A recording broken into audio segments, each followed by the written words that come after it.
Hi, and welcome to another episode of Hot Takes with me, the Silver Fox. And the Metropolitan Police have pulled out another blinder. Yet again, I have to make a video about how awful the police are. Remember, the police are not your friends, and in the Met that is never truer. So another two officers from the Met have been arrested on the suspicion of kidnapping, beating and then R-ing a woman that they met in a nightclub. Why are these people ever allowed into the police? Why am I having to make so many videos about how bad the police are? And why are they always doing things like this?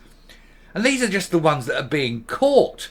How many more are there who don't get caught, who don't get prosecuted, who don't get, the news blasted out that this has happened? How many of these are covered up, hidden away? It needs a full investigation, but we're going to take a look at this one because it is just amazing. It's, again, time and time again. And here's another one. Here goes. Two Met cops arrested on suspicion of kidnapping, beating and R-ing a woman after meeting her in a nightclub. The duo, who were off duty at the time, allegedly met a woman in Kingston in London before taking her by taxi with a third man to a flat in North London.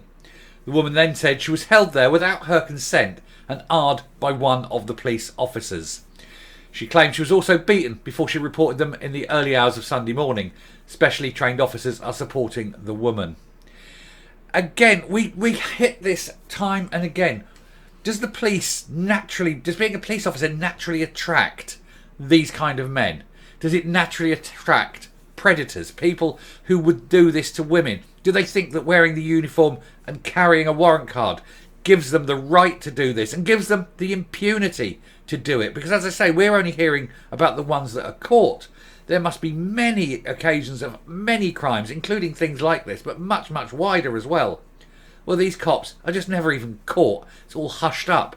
You have that code that officers never talk about things like this. That silence. I can't say the word. I mean, apparently, YouTube doesn't like the word that begins with O. The Italian word. That's like, merda. But it's just appalling, isn't it? Anyway, one was held on suspicion of R, kidnap and common assault. He was bailed until June for the R allegation, but no further action was taken for the allegations of kidnap and common assault. So effectively he's going to get away with them. The other police officer was released with no further action after he was arrested on suspicion of kidnap and possession of Class A pharmaceuticals. The third man was also released without further action after being arrested on suspicion of kidnap. The Met Police said the Directorate of Professional Standards has been informed and a referral has been made to the Independent Office for Police Conduct. Now, we will watch this. We will keep an eye out on this story. This is only sort of new. There's not a lot to it. But it just once more shows that the police cannot be trusted. They are continually doing these things. And for these charges to be dropped by the police, it shows that even when they do get caught, a lot of them never get punished for the things that that have come out. Now, one has got enough proof that he's going to be charged. Presumably, a kit has been taken and his DNA matches, and so the charge will stick. But he's not going to be alone. And the other two, if they're there, they must be complicit in this charge. And yet they're dropping these other charges. They should be increasing the charges, making them stick, doing them for many, many things, and getting them much, much longer sentences. If you're a policeman and you're convicted, then your sentence must be double that what anyone else would get. There must be a doubling of sentence for policemen who are convicted, simply because the police are given this power, this authority, and then they misuse it. And we need to stop that. We need to clamp down. And the police themselves need to know that when they commit any act, whatever it is, any act that is illegal, that they will, when they're punished, will get the severest punishment.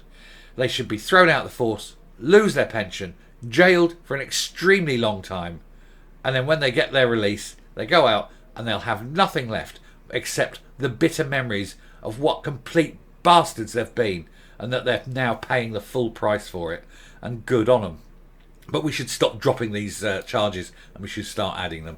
But it is, and it's always the Met. I mean, it's not always the Met, it's every police force. But it is predominantly the Met. The Met has a culture of this. And then you get that new Met chief, and he said he clamps down. He's going to change it. There's over 1,000 officers right now, over 1,000 officers on charges being investigated for sexual misconduct, sexual crimes of all sorts, from very low level to very, very high levels. 1,000, and that's just the Met. You cannot trust a policeman. You don't know what any of them will do. We know full well what they're capable of. Anyway, I shall stop there and come up. Now, I know that not all policemen are like this. I'm going to say that the vast majority of policemen are not like this. Most of them are honest, decent guys and girls doing a hard job to the best of their ability, and they deserve support. I agree that. I completely agree that. The trouble is, we see from the videos I do that there are so many others. There's so many in the force that are not honest, decent, hard-working people. They are criminals. They are predators. They are dangers. They represent a clear and present danger to women, to children. There's just too many of them, and that's the trouble. Because there's so many, you aren't talking about the odd bad apple in the barrel. The barrel itself has been corrupted, and even good officers are sometimes dragged into this with the fear that they can't speak out. And that only emboldens the bad ones. And when you get several of them together, there's no limit to the sort of things that they get up to, as we see here. And as we see time and time again in all those videos I've done. And so anyone who watches this who is an honest, good policeman, for heaven's sake, have courage. Report everything. You see something, even if it's only a suspicion, bloody well report it, because it may be nothing, in which case the matter's finished. But that tiny thing may stop a woman being harmed, a child being, permanently damaged. That tiny glint of a suspicion that you've raised may make a lot of difference. So do it, and get rid of this code of silence among officers, for God's sake. But it does mean, because there's so many, the suspicion is on every policeman. And so it's up to the police to clean house. They must clean house. They must get rid and punish all of the bad ones, so that we, the public, can regain the trust in the police of this country. Because at the moment, there really isn't any. Anyway, I shall stop there, and I shall say thank you very much for watching. If you like what you see in here on the channel, please hit that subscribe button, ring the bell, leave a like, leave a comment, share the video, but definitely leave a like.